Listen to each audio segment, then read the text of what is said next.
Hello, welcome back to Deli Yellow. This is the second video in the series of 5 in the mini sewing course. So this video is going to be about the basic stitches. So there's going to be 5 basic stitches. We're going to learn the straight stitch, the zigzag stitch, the overlock stitch, the back stitch, and the basting / gathering stitch.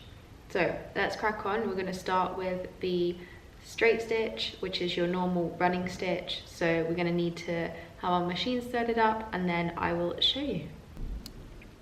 Okay, so the first stitch we're going to learn how to do is the classic running stitch or straight stitch, whichever you want to call it.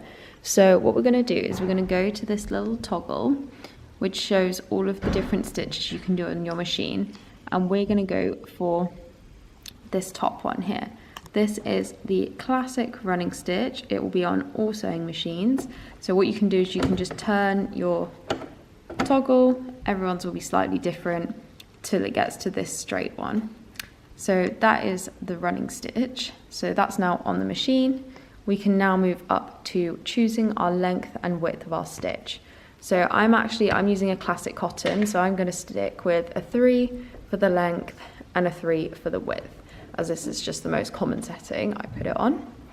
Then for the tension, I'm going to try it on 4, but as I said in the last video, you can play around with the tension as it works differently for different fabrics.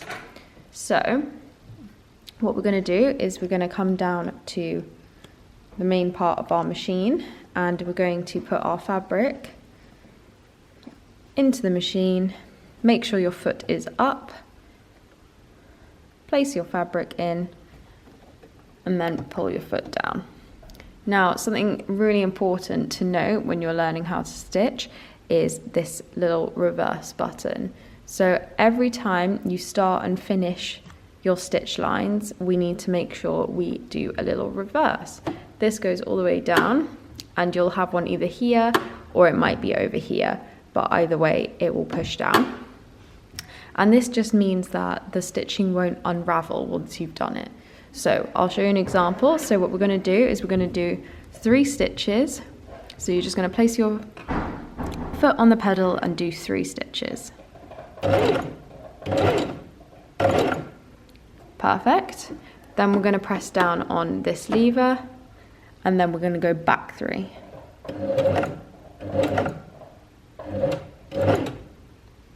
Brilliant. Now you've done your back stitch so it won't unravel, you're now ready to start sewing. So we're just going to put our foot on the pedal and stitch all the way to the bottom. You can use these little things on the side as a guide to keep your fabric nice and straight as well.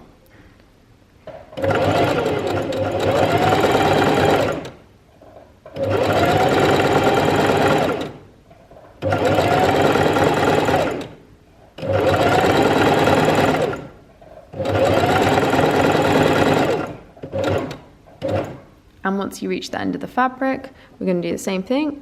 Push down, let go, and then go. That's it. So now we've done our back stitch. We're going to lift the foot up at the back, pull out the fabric, and cut off. So this is what the final result looks like. There's our back stitch at the beginning and also at the end of our fabric, and then we've just got a really nice running stitch in between. Now, if you're having some issues where your fabric is puckering or anything, you can adjust the tension accordingly. Just play around and do a couple more stripes of these to get practice in, and then you'll be good to go. But honestly, most of the time you'll have to experiment with the tension just for the type of fabric you're using. So now what we're going to do is we're going to move on to the next stitch. The next stitch is the zigzag stitch, and this is next to the running stitch, honestly, because it's most commonly used. So that's why the two of them are next to each other. So now we're on to the zigzag stitch. This is really where the length and the width will come into play, as depending on how long your zigzags you want them to be and also how wide you want them to be. So just for this demonstration, I'm going to keep it on 3 and 3. Going to keep my tension on 4, and we're going to give it a go. So same thing, process again. We're going to put our material into the machine. We're going to put our foot down. We're going to do a couple stitches and then back stitch.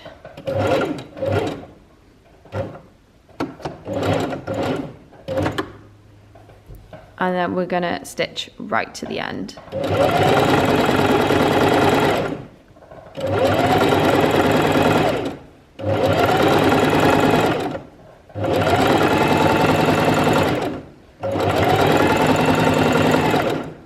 Same thing again, back stitch,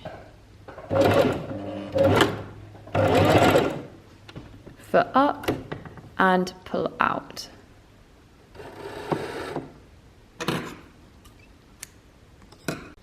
So this is what our zigzag stitch looks like, and this is with length of 3 and a width of 3. And as you can see at the beginning, we've still got our back stitch and also at the end. So this worked really nicely. This is actually quite a nice length, but I will also demonstrate with a width of 6, just so you can see the difference in the width. So I'm coming back to the width and I'm going to change it to 6, which is the widest. I'm then going to put the fabric back in and the same process.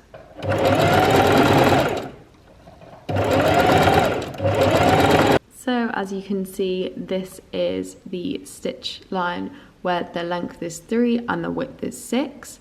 And this is the stitch line where the length is 3 and the width is also 3.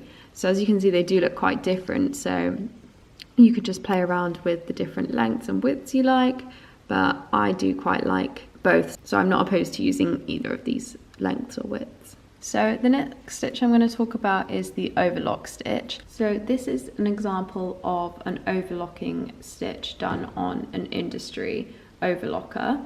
However, you can definitely do this on your own machine. So if you take a look, sometimes if it has a zigzag with a line either side, that is a really good option to use. This machine doesn't have that. However, what you can do is do a zigzag stitch and do the lines yourself with a running stitch. So that's what I'm going to show you how to do today. And as I said earlier, that basically stops any of the things you sew from unraveling and fraying. For example, like this, we don't want the edges of our fabric to be fraying, so what we're going to do is we're going to overlock them, and I'll show you how to do that now. So we're going to keep our thing on zigzag. I'm going to put it on, I'm going to leave it on 3. I'm going to change the width back down to 3 also. I'm going to leave my tension on 4, and then I'm going to go right to the edge where we want to secure the fraying, and I'm going to put that into the machine. Foot is up at the moment. I'm going to put the foot down, and then I'm going to do a couple stitches again, back stitch, and then I'm going to stitch all the way down the side.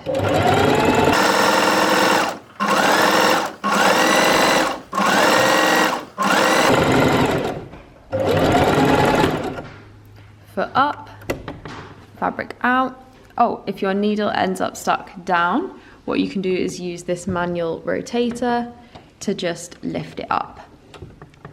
And that will mean you're able to pull your fabric out really easily. I'm going to trim it off.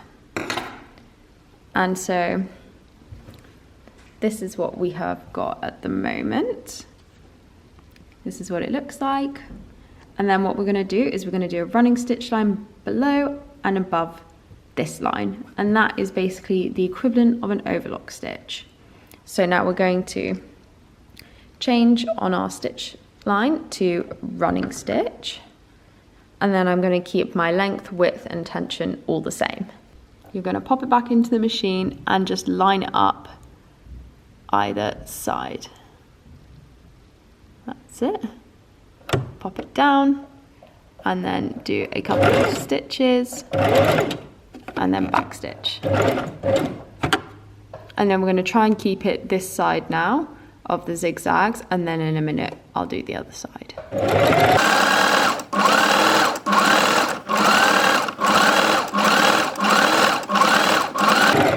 Couple back stitches, foot up and fabric out. Okay, so I'll show you the progress. So this is the progress of what we've got now. And now we're going to do it this exact line on the other side.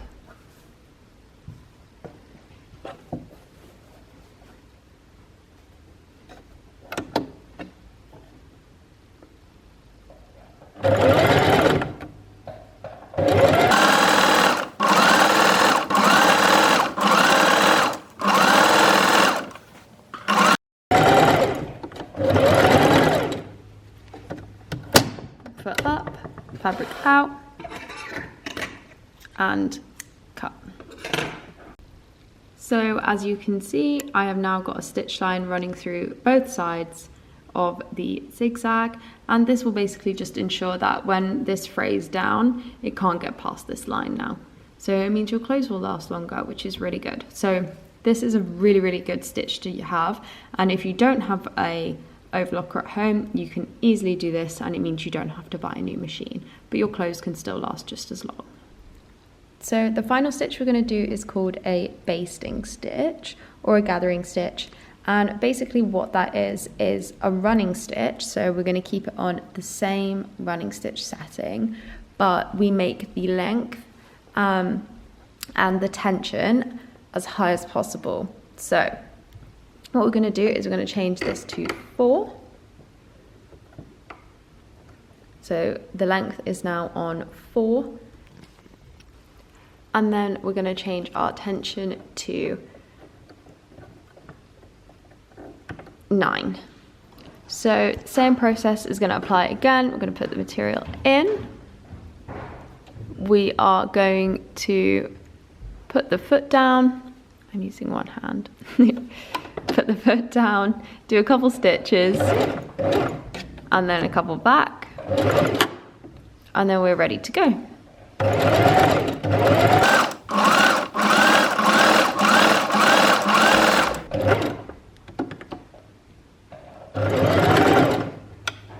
Foot up and fabric out.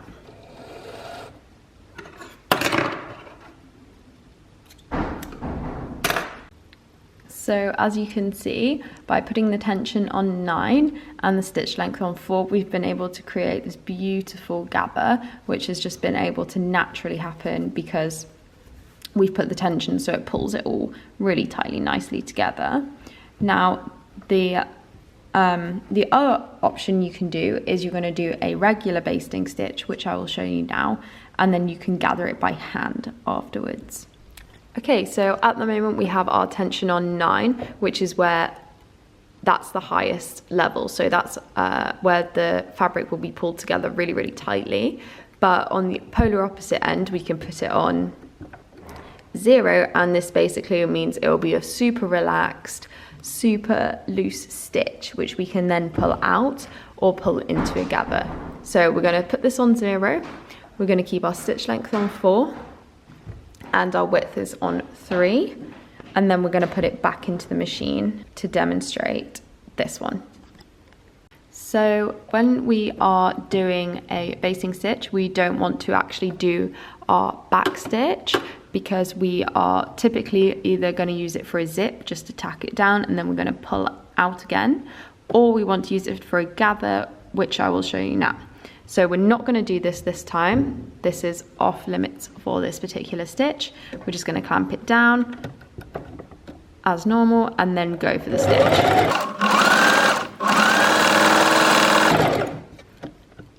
Again, we're not going to do it at the end. We're just going to pull out the fabric and cut off the excess.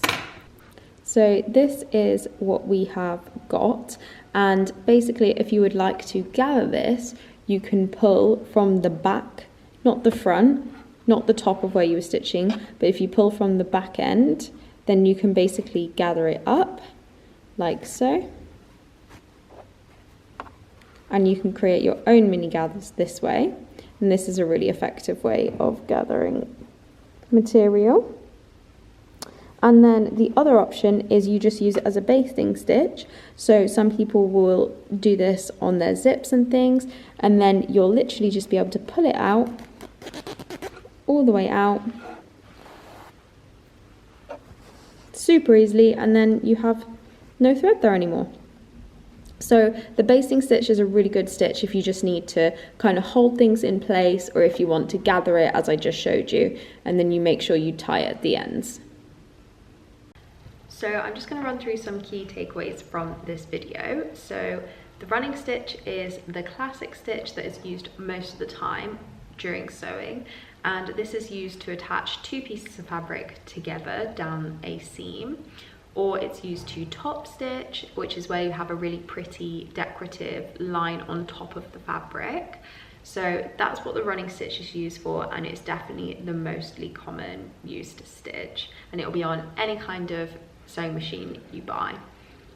The next stitch is the ZigZag Stitch. Now this can be used as either a decorative stitch, or it can be used on more stretchy fabrics.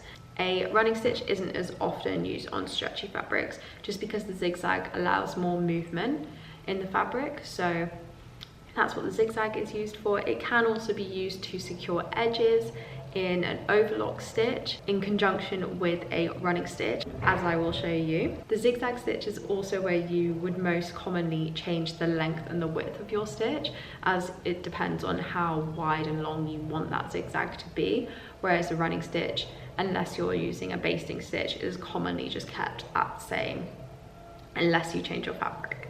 So the next stitch is the basting stitch / the gathering stitch, and this is the stitch that is most commonly used to gather fabrics, or it's just used to tack down different haberdashery you might be using. For example, a zip.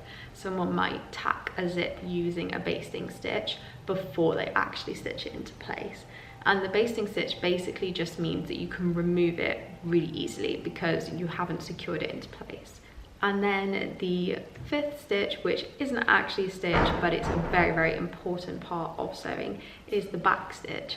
And this is where, when you start and when you end your fabric, you just do a couple stitches back and forward, and this basically secures the stitch into place, and it means that you're not going to have any pieces of fabric coming apart from each other because they've been really nicely secured.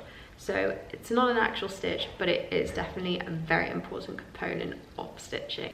Thanks so much for watching this video. I really hope you enjoyed and learned how to do all of the basic 5 stitches. The next video is going to be a very exciting one, so thanks for watching, and I will see you in the next video. Bye!